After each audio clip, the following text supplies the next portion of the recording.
Good morning, everyone. Thank you for attending the Phase 1 discussion around the fire station. I'd like to call the town property meeting to order at 10 a.m. For a roll call to Caitlin Johnson, Keelan Smith, Pierre Boyer, members are all present, members of the town property committee. Today is really about, like I said before, Phase 1 fire station is really about information and listening session. And really the purpose is going to be presenting data that with the help of the fire chief we've helped to gather around historical information to help us all understand how the fire operations works within the town, and the data is the data that will be used in order to help find the right solution for the town as we continue to move forward with the project. No votes are going to be taken on anything regarding the fire station. No sites are going to be selected. No costs or funding decisions are going to be made today. The meeting is really about transparency, education, and making sure we're all starting from a shared understanding of the facts. That being said, we'll get right into the data, and we'll open it up to questions, comments, concerns at the end of the meeting. So from a process perspective, again, just general overall knowledge. Who answers the 911 calls that come in? There's a dispatch in Duxbury, dispatches all the calls to Plympton. And that one, there's pre-approved run cards and protocols that the dispatch system uses in order to allocate the calls to respective towns. So for example, if Plympton is on a call and there's another call that comes in for Plympton, they could, if there's staff of all in the town, they could release those, that dispatch it to that town, or they could call a corresponding town to respond to that call in order for, it's mutual aid, right? So it's mutual aid agreements that the town has with the other respecting towns nearby. Basically, Plympton units are also all dispatched first to Plympton emergencies. If there is mutual aid that's required from another town, the member of the fire service department from Plympton will make that call to the dispatch, and then dispatch will release a call to one of the corresponding towns to provide aid to the Plympton Fire Department. Like I said before, mutual aid operates really around regional agreements and run cards, and that's how calls are dispatched around that. Plympton always responds to its own calls, and primarily because we're going to be able to provide the best response times. But in the event that Plympton personnel are not around or on another call, they will be able to, the dispatch system will release another town to come to the aid of a Plympton resident.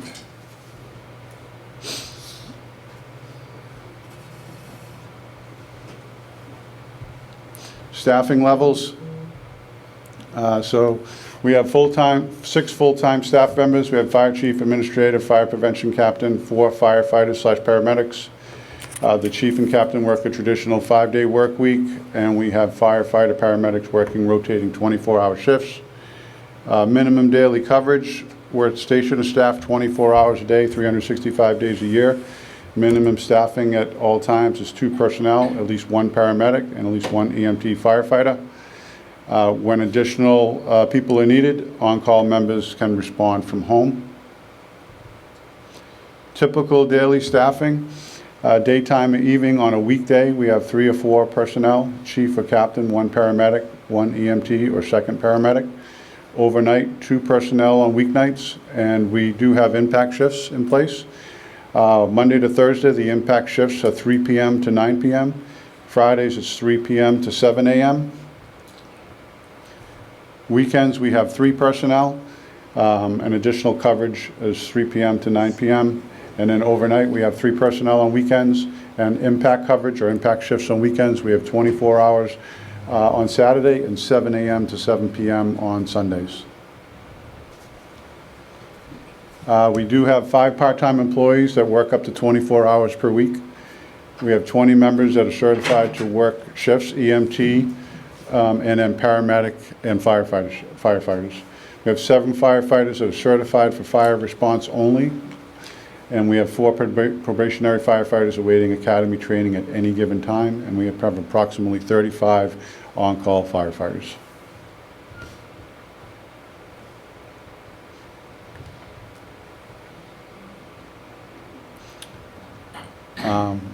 Now we'll just get an idea of the apparatus, just make sure everybody understands the apparatus that we currently have. So we have 2 engines, we have 1 tanker, 2 ambulances, 2 brush trucks, we have 1 command vehicle and 1 support vehicle. This line 10 is another support vehicle, but it's out of service at this time. And the next apparatus that we need to replace in the town would be the ambulance 2, as you can see. And from a new fire station perspective of what would we want to have, what apparatus would we need to have in the bays. Basically all of the engines, the tanker, the ambulances, the brush trucks, and one of the support vehicles has medical equipment in it, so the thought process right now would be that would also be considered to be included in the bays.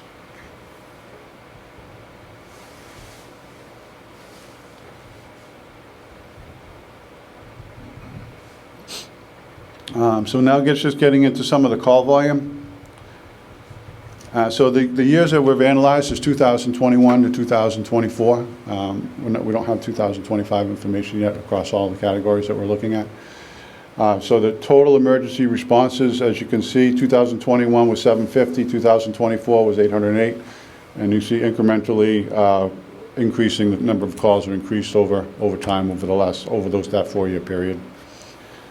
And then we wanted to break down the calls into what types of calls do we get.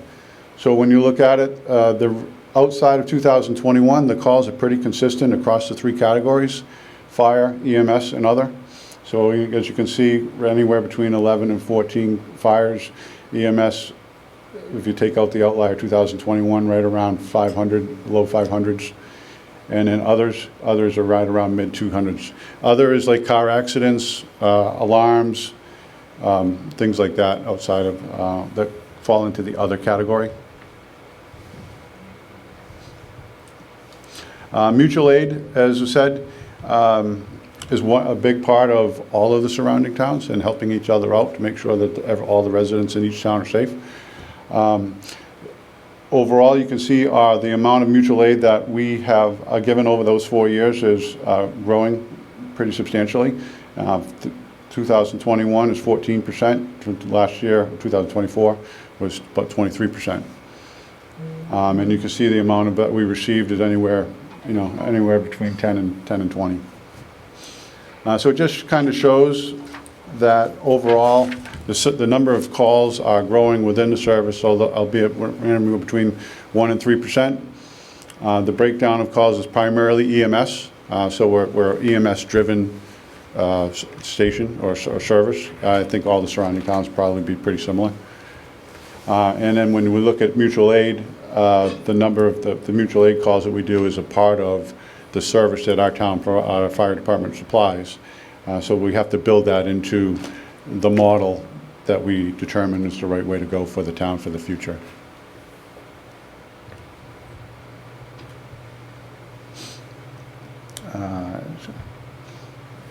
This is a heat map of all the calls from April 2022 to December 2025. As you can see, there's not a lot of, it's just all over the town essentially. You can see a few of the highlighted bullets there, that's where the most calls are obtained. So one of the things, so Cisco is a high volume area. Center Street and Palm with a lot of car accidents. So it's really all around the town. There isn't really any one area where most of the calls are going to in any given, or at least within this time period. And that's kind of what this document will kind of show, is basically the heat map shows the emergency calls are spread throughout the town with no single neighborhood or section of town accounting for a dominant share of activity. Most areas display light to moderate call density, indicating regular but not concentrated demand. So what we were looking for within the heat map is, again, we're looking, are there any general areas? What that heat map is good for is response time, right? So if there was concentrated areas of activity, and then you would want to locate, you potentially would want to locate a station that would provide a quicker response time than we may have today.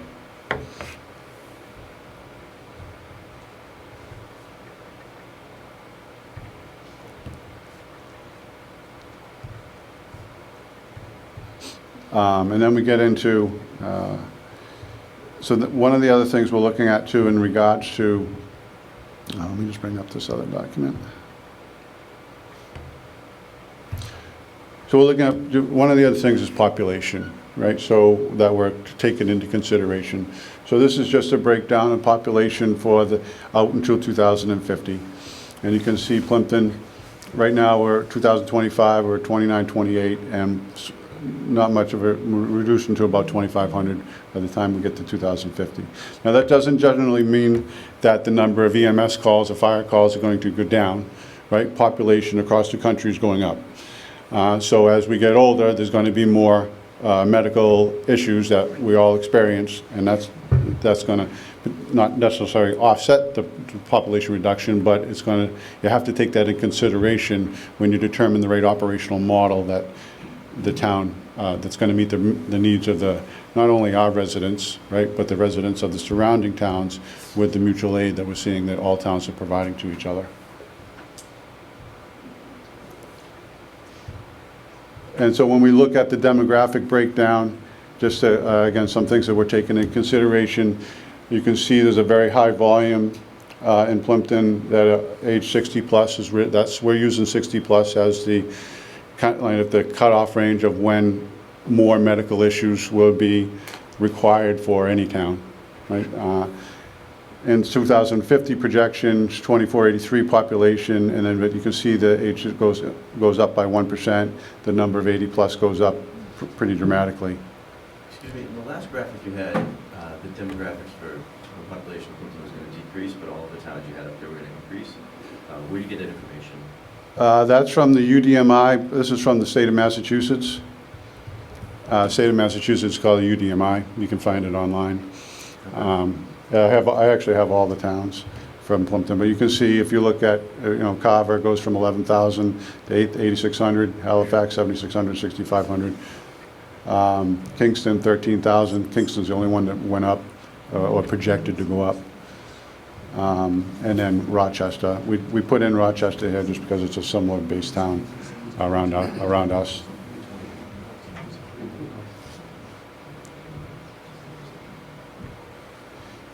Then when we look at, so again, what we're trying to do with the demographics and all that is kind of forecast for the future. What does that mean for our EMS calls? And so when you look at the fire calls aren't really projected to go, this is just a breakdown of the numbers that you've already seen around percentages of calls.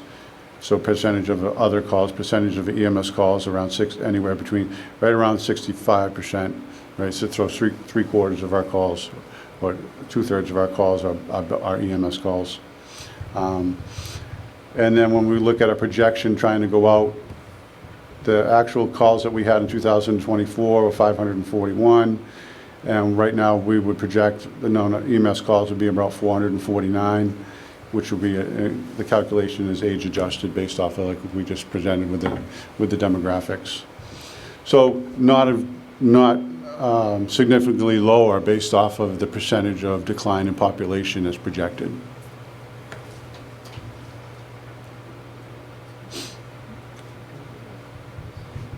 And again, basically, when you look at all of that data, it's basically saying what we just said. The EMS calls may go down a little bit over the next 25 years. Fires probably stay right around the same, and others will probably stay right around the same as well.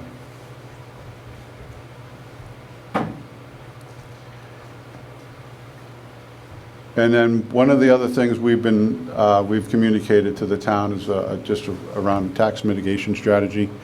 So some of the items that we're taking into consideration when we come up with the right operational model that we think makes sense for the future for the town. We're looking at debt roll-off and timing strategy. So, you know, we want to understand what debt is rolling off from the town, so in the event that we do move forward with a fire station, we can minimize the tax impact to the residents of the town.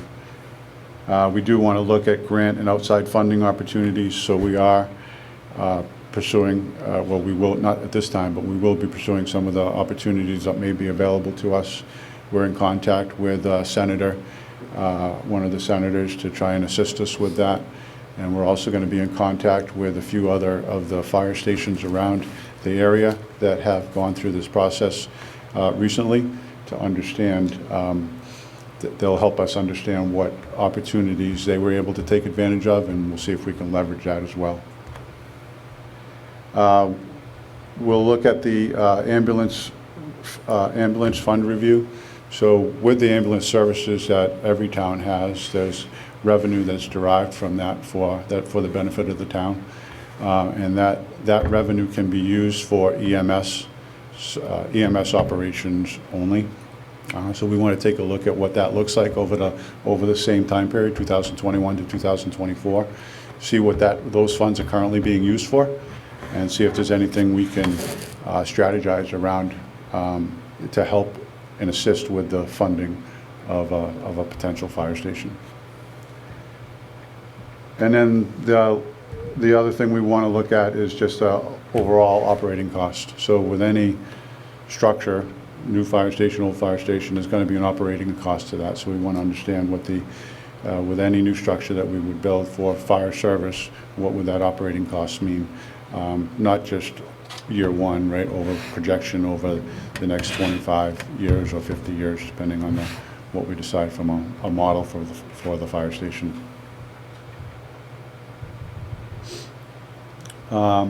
And then we'd also look around the townwide budget. So, where does a project like this fit into the town's multi-year budget outlook? Right, so that we're taking into consideration all the ongoings of the town and other work being done within the town to see if we can minimize the tax impact to a service like this for the town. So I know I went through that fairly quickly. All of these documents will be published online to the town website. Under quick links, there is a folder called Fire Station Project. The only thing that we have to do is we have to check with the IT person that helps run the town website, because Civic Plus is going through an upgrade now. I believe the new version is going to be available on February 19th. So if we publish anything now, it will have to be taken down when they go through their upgrade, and we'll have to publish it again.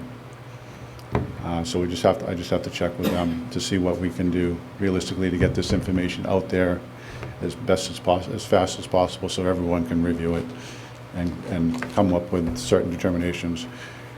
We're obviously open to feedback. Experience, volunteers want to help out with certain areas, whether it's the proper location, evaluating the location, evaluating the number of bays, evaluating the square footage, evaluating upgrading the existing station. We're more than happy to listen and to help us understand or get thoughts on what everybody in this room has a certain expertise, and we value that expertise and welcome that to come forward to help us make the right decision for the town. Anything that Caitlin, you would like to add? So from there, this is the data we've gathered so far. Again, we'd like to thank the chief, because she's very helpful in helping us gather all of this information and helping us to come up with some of these evaluations. And we're going to continue to pursue some additional data that will help us move forward to making of the right decision for the town. But we'll like to open it up to all of you now for questions, comments, concerns on any of the data that was presented, or any other concerns that you have regarding this project. Mark Rock was at 20 Montello Street. I remember a couple of town meetings ago, we approved, my numbers could be somewhere in the order of $300,000 for a feasibility study, that sort of thing. That's probably only a piece of what is, I don't even know if that's existing anymore, or that's gone, or I can just implore, the voters that before any more money's approved, like even a time, like let's have a real concrete plan that whatever the plan is, has a real high chance of coming to fruition.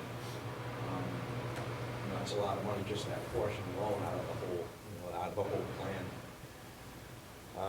My other point is, I'm glad, and thank you for, you guys got a tough job, I understand. And I've had tours of the fire station from Chief Silva. I understand it. I'm not saying there's no need there. It's sort of different topic in my book, but some of those numbers I just saw was very interesting. Like, I just saw 15 fire calls versus hundreds of EMS calls. I have no idea. Is it possible more of enhancing the EMS side of this proposal versus the fire side? Just a thought. I don't know what that means. Maybe it's not a total rework of the entire firehouse proposal, but maybe more on the EMS side, if that's the need. That was just my question. No, thank you. So yes, we have spent a lot of money in regards to usability, and we're taking that into consideration before we move forward with anything. And the idea in the end is going to be multiple options presented to the residents of the town, with advantages, disadvantages of each. All options will be OSHA requirement, and any fire regulations that need to be met will be met with any of the options. And then we just need to come to an agreement with what is the right operational model for the station. And I think we can reasonably do that without adding additional costs and usability at this point, just from the structure of the fire station. Now, locations might be a little different, because we most likely will introduce a couple of different locations that may, just to throw them out there to see if that would be a better fit, again, to meet this operational model, which, at least in our opinion, has to consider the mutual aid impact to the town. When you're looking at a very, 18 to 20% of our calls are mutual aid calls on an annual basis. Is that a requirement? I don't know. Well, today it is, right? Because we're supporting the other towns, and for good reason. And that's built into I won't say it's just built into our model. I'm sure it's built into all of the surrounding towns' models, so that their residents always have an EMS firefighter or paramedic available at that time of need. So I do think we have to take that into consideration from determining what the right operational model is for the town. I don't think, there may need to be a mutual aid component to the decision that's made around this, because whenever you're providing a service, you need the structure and the size of the station, if you will. To your point around EMS, it probably should be geared more towards EMS than fire, and from an operational component. And then I don't think we can just turn off mutual aid and say we're not going to provide it anymore. So I think we have to consider, with whatever our decision is, the structure of a fire station or EMS/fire station has to support that model, unless we think there needs to be a change to that model. And there could be a change to that model from a fiscal responsibility standpoint, right? So if we're providing 150 calls annually to other towns, at least, and correct me if I'm wrong, Chief Duddy, but I think that's coming out of Plympton's taxpayers' budget. Go ahead, Chief. If I can just comment, so Cheryl Duddy, 34 Maple Street, the chief of the fire department. When we go mutual aid with the ambulance, we bill the patient no different than we do, and we collect that revenue. So it actually Okay. generates revenue when the ambulance goes out of town. In terms of fires, it's would be, it's important for us to keep our mutual aid agreements in place, because if we do have a large structure fire, we need to bring mutual aid in, and it's a reciprocal system. So the ambulance billing does bring revenue into the town. Fire would be based on the tax base, but we receive as many fire mutual aid calls as we do here from fire mutual aid calls. Perfect, thank you. You have a question? Have to go on with the ambulance, we have to. Yes, to kind of parrot what you were saying. Oops, sorry, could you just announce your name? Oh, sorry, Justin Shepherd. I'm gonna Six try to go Cross. back. The ambulance is actually a cash cow for Plympton. Yes. It makes a lot more revenue than it costs us. So the ambulance actually ends up being completely paid for, rather than coming out of tax base. All the equipment is paid for through the ambulance fund. So mutual aid pays for a big chunk of that. In addition, Halifax, right over the line, just added a big condo complex. Sounds like we're adding 40B here. So I think all the projections that you pushed earlier about population over the next 25 years may look like that across the state. We have a lot of single-family homes right now, or single-family homes with single occupants or double occupants only, and those are turning over into families with 2 or 3 kids. So I can't imagine with the aging population we have that our population will decrease. Maybe over 25 years it's a longer model, but certainly in the next 10 to 15, I think we're going to see an increase. We could potentially, I would say we can only base any decisions that we have now based off of the facts that are presented to us, right? And that's really what we want. We want factual data. And that's why we went to the state to get the information. We went to M first to get all the run information before the last, actually we got last 10 years, but we decided to only go with the last 4 years after COVID.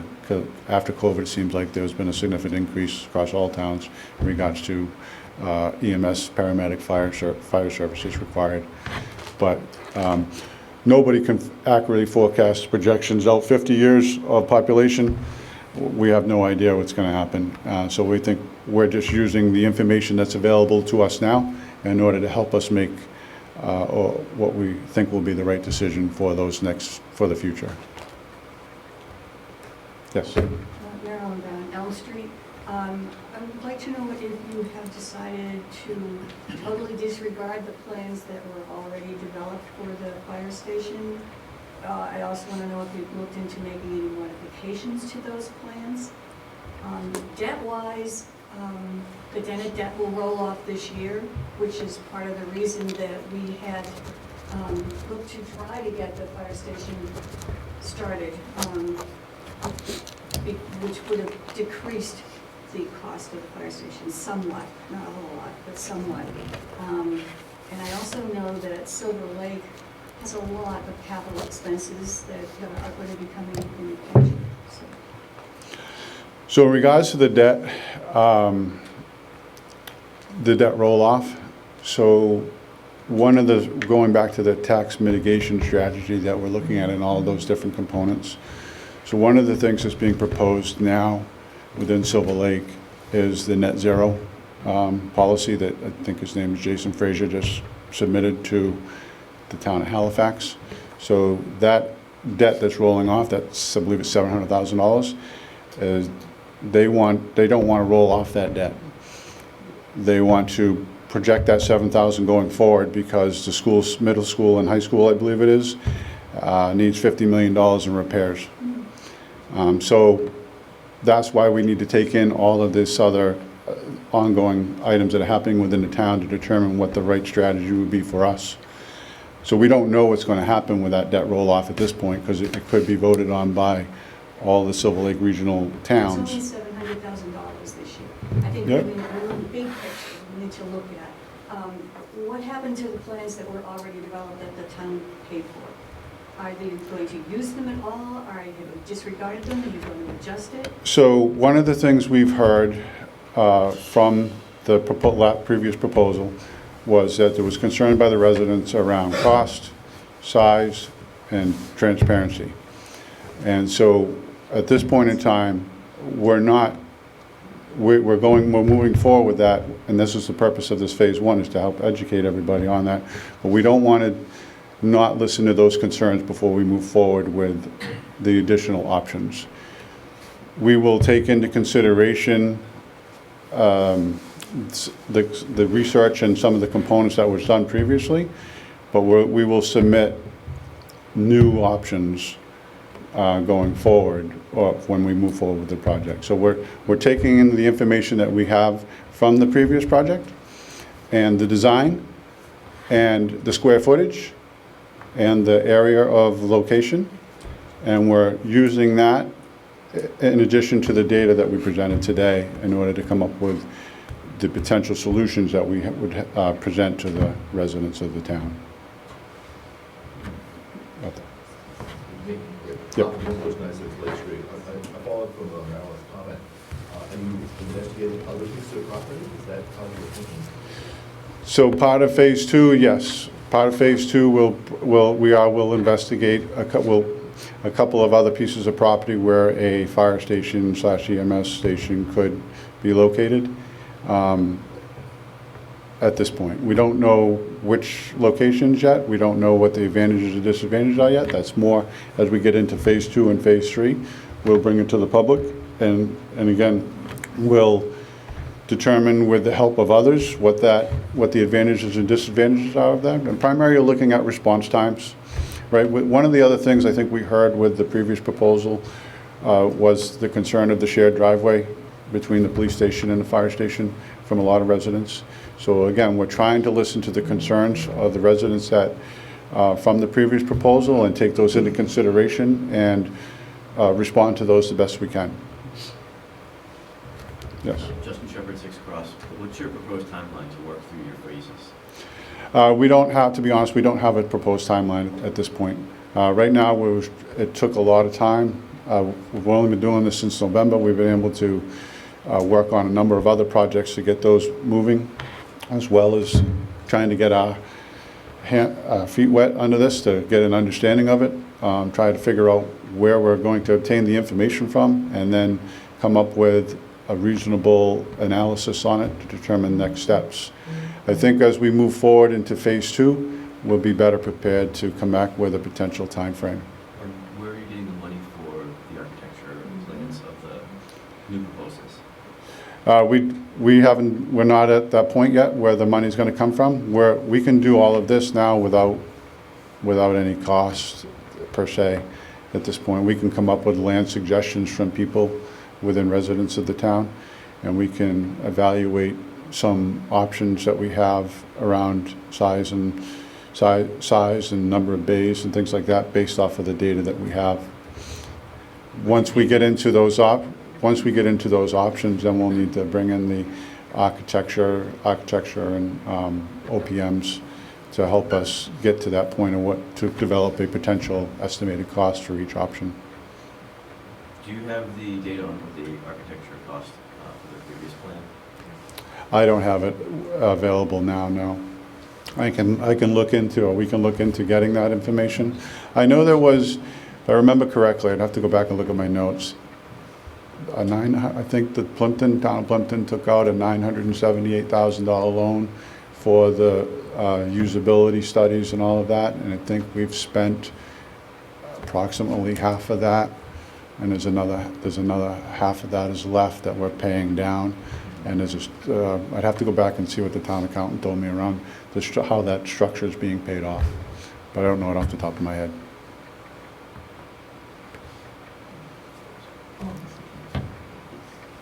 Again, in Ring Road, I want to go back because I'm not clear how you answered Marilyn's question.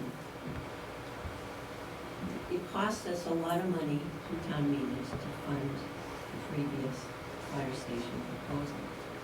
So if I'm hearing correctly, you're not really going to use that. You're going out on another tangent starting from the CRO. So that close to $1 million that we authorized is cast to the wind. I don't quite understand why you wouldn't start with something, unless you felt it wasn't researched well, that you didn't have all the good information. From what I read, I know the committee did a lot of hard work. And I don't know if you are going to go out and look at fire stations like they did. I just want to know, because it's our tax dollars, and now it seems like, from what I'm hearing, I want to make sure I'm hearing it correctly, you're not really going to use that, you're going to go on different tangents. So, If you could clarify. I guess, to kind of clarify that question, at least the way I interpret it, against Justin Shepherd, 6 Cross Street, given that you want to do some more feasibility studies and research on your own to try to determine what the best station is, are you open to the fact that you could get to the point where you say the previous plan was the right size station and the right design for the station? Are you open to that, or are you throwing that away? no, absolutely, we're open to that. So that's the whole point of what we came in with. We had to obtain the information that we've gathered today in order to understand what the fire operations service looks like over the last 4 years that we've analyzed. And using that and coming into the project, we didn't have that information. And at least online, we couldn't find this information that we presented today in the public domain in order to help us get to that place where we are. So we're using the data that we have in order to determine what the right operational service should be required for the town. If that data leads us in the same direction to where it would fit the station that was previously proposed, then yeah, that's what we're coming back with. That's why we want to present options. So we heard from the town, from a lot of residents actually, why can't we just upgrade the existing fire station? So that will probably be one of our options. We have to come back in and address that concern for some of the residents. And we'll have to come up with some numbers around that and there's different ways to do it. And the other options would be similar in nature, only it could be an 8,000 square foot building, a 12,000 square foot building, a 14,000 square foot building. As long as the data tells us that's the size station we need in order to meet the needs of the residents of the town and the surrounding community, then we would not be opposed to that. And I know I jumped on my, make sure you have her question answered. Yeah, so, Was it? So- Question answered? I guess so. so from that perspective is we understand there was money spent. We're trying not to spend, we're trying to not reduce, but we're trying to spend as least amount as we can in order to get us to the place where we can make a decision. And the decision that we need to make, it has to be data-based. It has to be based off of the current and past, how the station has worked. How many runs do they go on? How many fires do they do? How many EMS? How many car accidents do they do? That's the data. What's the response time? What is what times of, and we don't have this data yet, hopefully we'll try and get it. What times do the calls come in?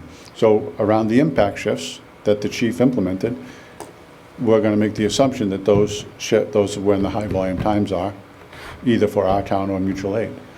But that's going to do, and when you take all of that data into consideration, that's going to lead you to your solution.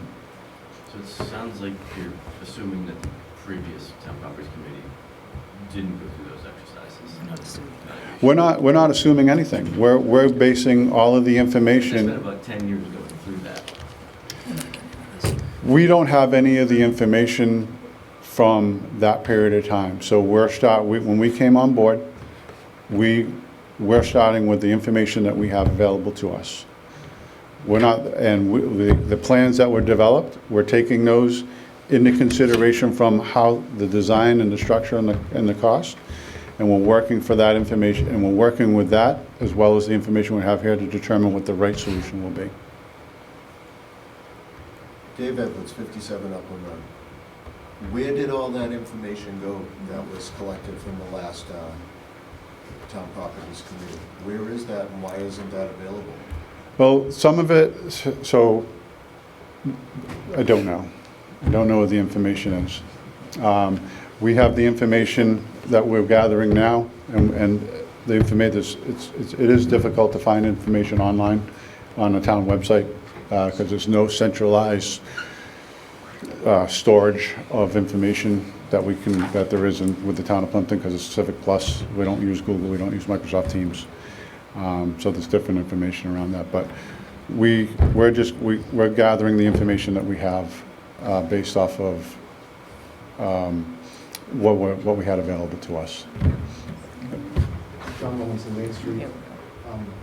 The committee can reach out to our architect contacts. They have the first feasibility study that was done when we did the police station. Was we looked at police and fire when we did that project, and we decided, as the fire federation committee decided to just move ahead with the police station at that time.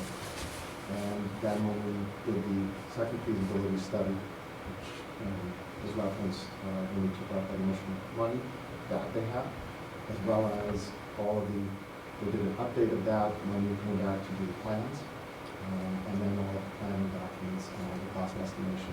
So I would think that they can give you a flash drive with all of those huge documents on. Well, yeah, we could certainly reach out to them and see if it correlates with the information we gathered. Yes? Patrick Dunning, 34 Maple Street. Full disclosure, I am married to the fire chief. Also, we definitely don't agree on everything. And some of you may or may not know, we've been on opposite sides in a previous life and negotiated against each other. I see the data and I'm all for that, and I like children, right? Because now I'm new to town, and at some point I'm gonna get stuck front of the bill for whatever we do. But I'm really new to town government and these boards. Does this board have the ability to make reductions? Because like when I look at that, and I come from a city, a union background, or the fire department, I see that data, to me, it looks like the board's looking to say, well, hey, listen, you're doing X amount of costs, so I'm cutting an apparatus, right? In my mind, I'm like, do you have that ability, or who do we go to? Because like, listen, maybe they got a truck that they don't need. My wife's probably gonna beat me when I get home. But you know what? Fine, if you don't need it, let's get rid of it and make a smaller station. But who has that authority? Does this board have that authority? Or does that FinCom or the town council? Where does that line? That's what I'm not grasping. So, from my perspective, everything rolls up to the town administrator and the selectmen, right? So our job as a committee is to gather all of the facts and work with the residents in order to try and find the right solution. And then, but the underwriting or the overriding authority to any solution that's presented would be the residents overall, because it would have to go to town meeting, but it would also have to be approved by the town selectmen and the finance committee as well. Correct me if I'm wrong, Mr. Size, I see you in the audience. No, I think that's fairly, Nate Sides, member of the board of selectmen. As long as you call me out, I'll interject here that obviously these folks, are donating their time to our benefit. There's only 3 of them on the committee right now. Mr. Smith and I on the board agree that they can certainly use some help, and they've got a lot of work ahead of them. They've got a large task for all our benefits. So I'll put out the call to anyone in this room and anyone you might know that would be willing and able to assist these folks with the work. No experience necessary. Obviously, certain areas of expertise would be helpful, but not required. It's more a case of wanting to give back to the town and help them do the right thing. So I will encourage anyone to please contact the board to help these folks out. Thank you.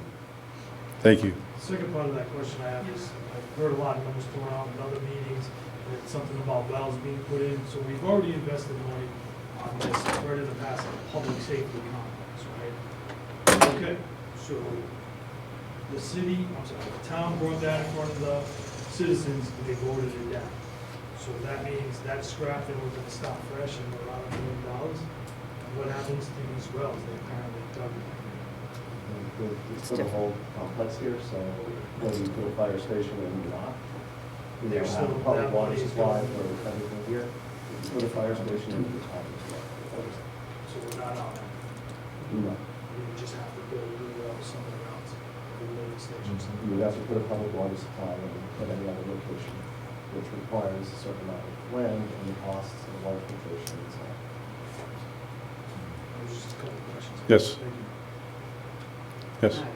Vicki Alberti, Main Street. I just have some opinions, not questions. First of all, thank you for stepping up and attempting this difficult task. There's a lot of pressure to develop this town from the state. And the possible 40B complex that may end up going in is going to add 60 families to this town. So I disagree with the state numbers that you got. I know that that's the facts they gave you, but I don't see the population of this town decreasing. It could actually rise very quickly in the near future. So yeah, I just want to say that I don't see those numbers as being accurate. We've been pressured by the town. I'm on the Open Space Committee. We know there's a lot of pressure to develop as much as possibly can be done in this town. So that's my opinion on planning for the future. I think we're cutting ourselves short if we're looking at a decreased population. No, we appreciate the feedback. And none of us in this room can forecast what's going to happen tomorrow. And that's why things change, by the minute. And plans will have to be changed for the minute. So you try and develop the right operational structure in this case, or operational model that will fit or meet the needs of the residents for a foreseeable future. But you can never predict what else is going to happen, and over time models will change or processes will change, just no different than the equipment's going to change, right? Fire trucks are getting bigger, ambulances are getting bigger, self-driving cars will come in soon, electric vehicles, electric fire trucks. We can't forecast any of that. We just have to come up with the right solution that we think will work for over a specific time period. I also believe that mutual aid is vital for this community and the communities around us. We get back as much as we give out on that, and to have us isolated, I think is a very bad idea. Yep, thank you. Yes. Mark Wallace, Mayflower Road. I was on the previous committee, and I think it might be a good idea if maybe you consider inviting the previous committee to sit down with you so you know the information and what we went through to come up with the proposal we did. It seems like you're going to be spinning your wheels here a little bit, and we have that information already. So, just a suggestion. Nope, thank you. Take that into consideration. Yes. Catherine Shepherd, Cross Street. I also sit on Finance Committee. I would welcome you guys to come join a Finance Committee meeting so you can learn about some of the other areas around town that we are getting pulls from that require funds, as well as doing this project. Yep, no, thank you. So again, I think we've only done this since November, right? At least I'm new to this whole governmental process as well. And so we're trying to gather the information that we think is necessary to bring to the residents to educate us, right? This is an education and listening session. And it has taken quite a bit of time for all of us to gather this information and to conceptualize it and to determine, in order to get it to this stage. It's only phase one of the project. There's a lot of committees within the town, and we all have a lot going on in our lives as well, because we are volunteering our time for this.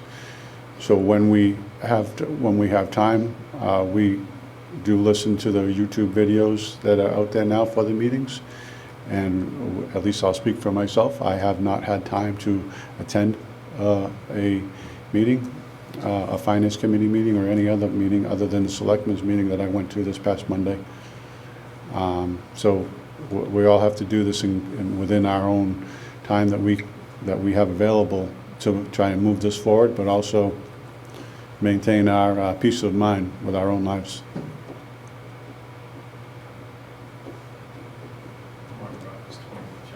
This is going to be a naive question, I apologize in advance, but we've already seen it. It seems like a debt exclusion or a prop override is going to be a hard sell. It's just my opinion from my side of town. I think everyone's on the same page, my neighbors included. That said, that's not going to be stolen, obviously, but is it even possible?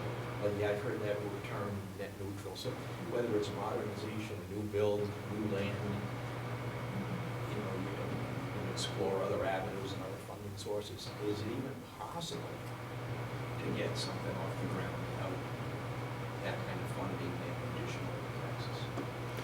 In order to be honest with you, I don't know today. I think we have to, from my perspective, we take the recommendations that we get from residents or we come up with ourselves. We throw that against some high-level expertise that's out there in order to determine advantages, disadvantages at a high level.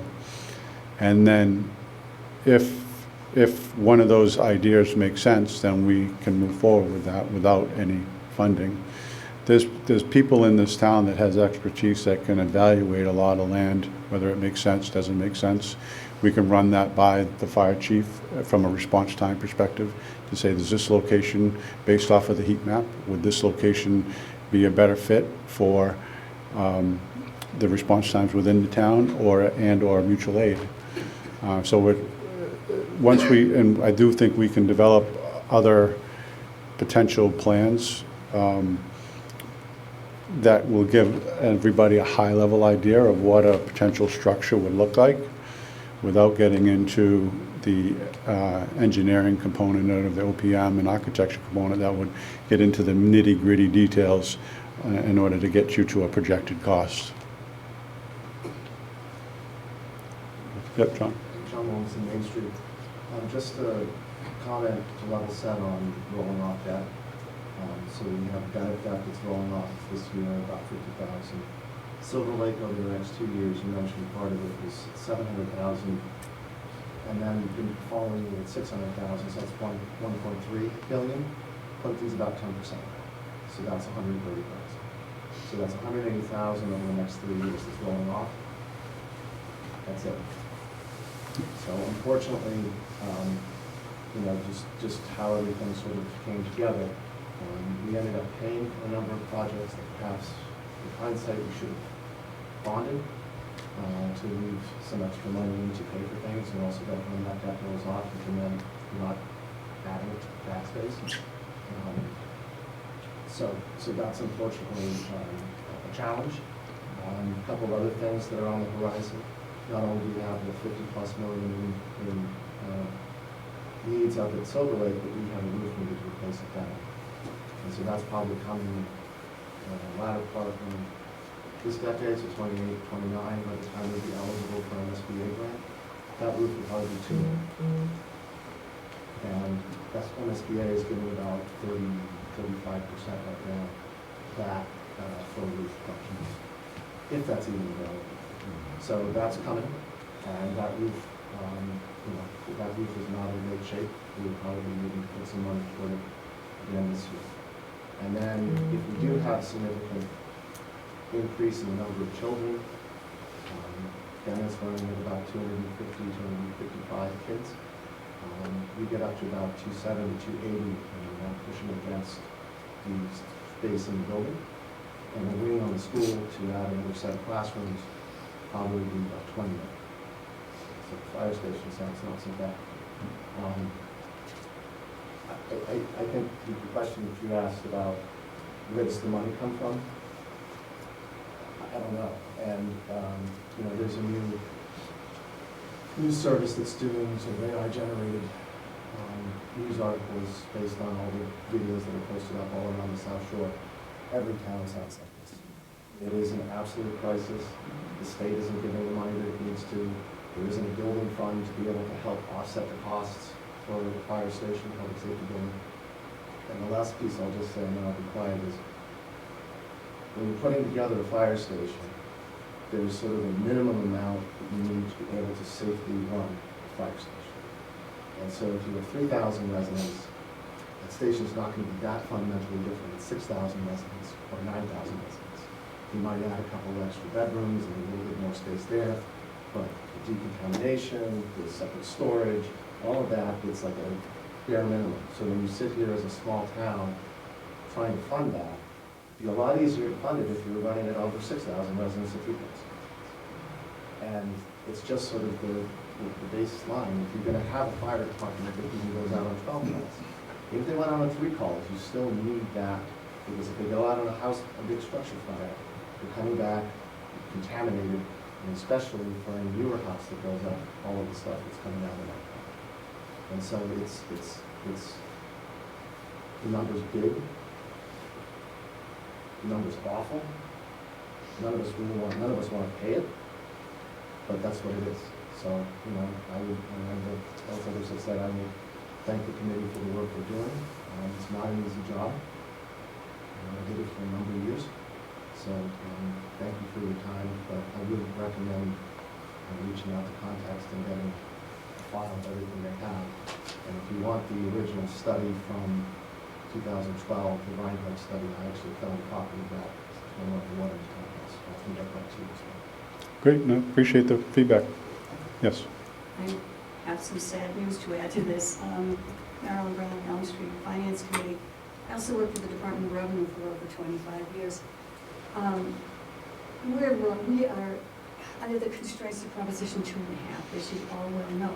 Problem with Proposition 2.5 is it hasn't changed since 1986. So it makes it extraordinarily difficult to run a budget in this community.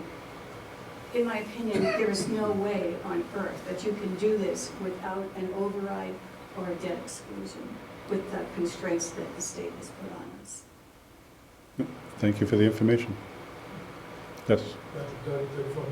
Does the town assign you like liaisons from different, whether it's FinCom, fire department, so that way you have direct access to that information, so you're not wasting time?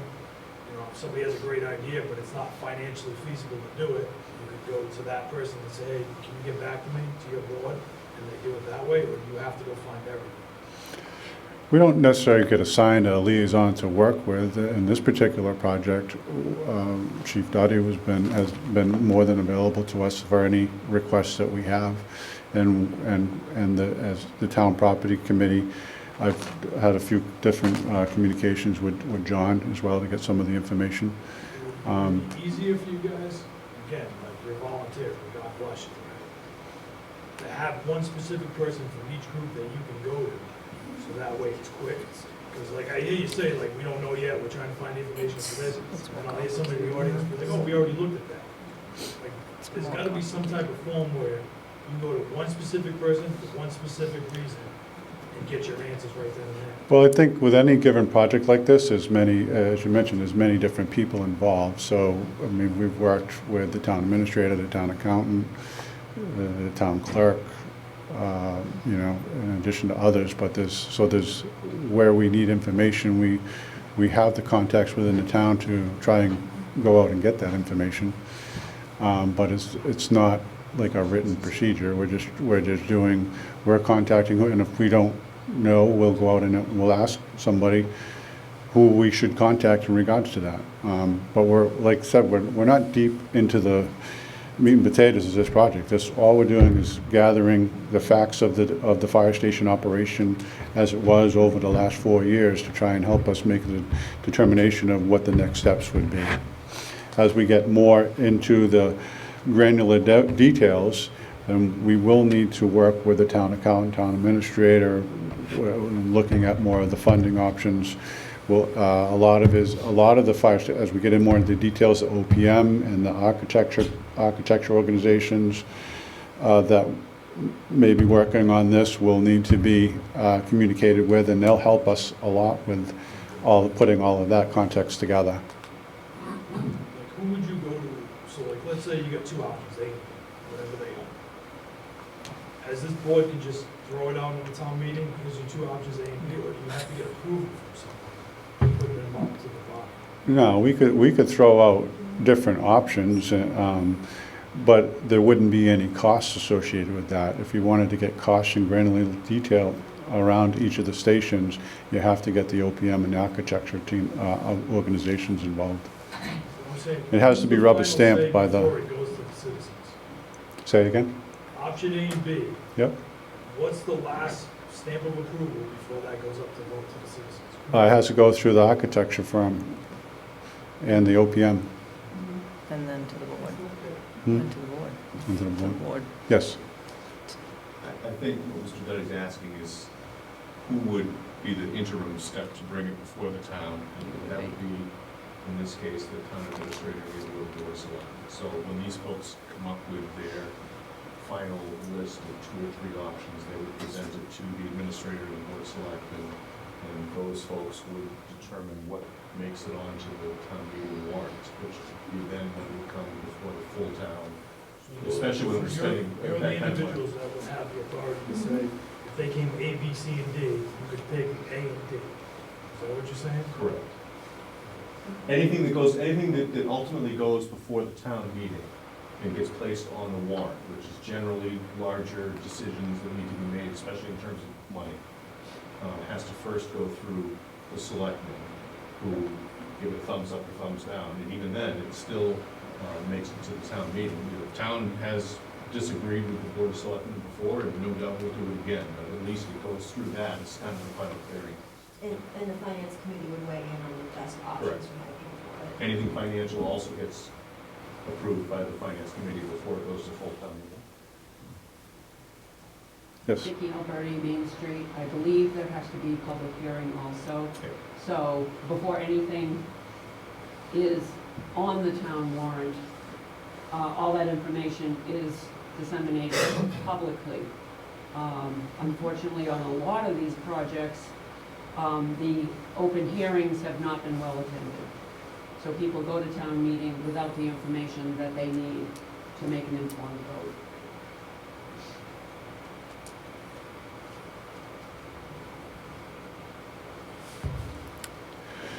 So again, I want to thank everyone for coming out today. We'll have another meeting on Monday.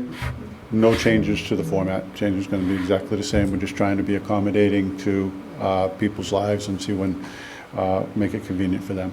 If it's warranted to have a third meeting for phase 1, we can do so.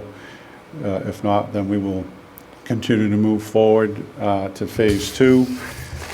And just to kind of level set what phase 2 may be is we're just going to try and gain some additional data around what we have today, and then try to start laying out what some of the potential choices can be. So like we said before, you know, is there a couple other lots that we would want to evaluate in addition to what we have today and what was proposed at the previous proposal, and potentially looking at some other design options around what the operational model should look like.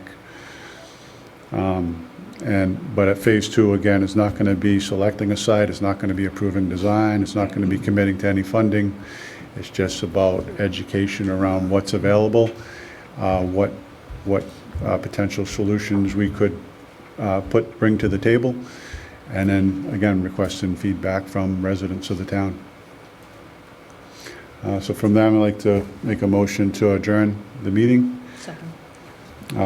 All in favor? Aye. Aye. Thank you, everyone. Thank you.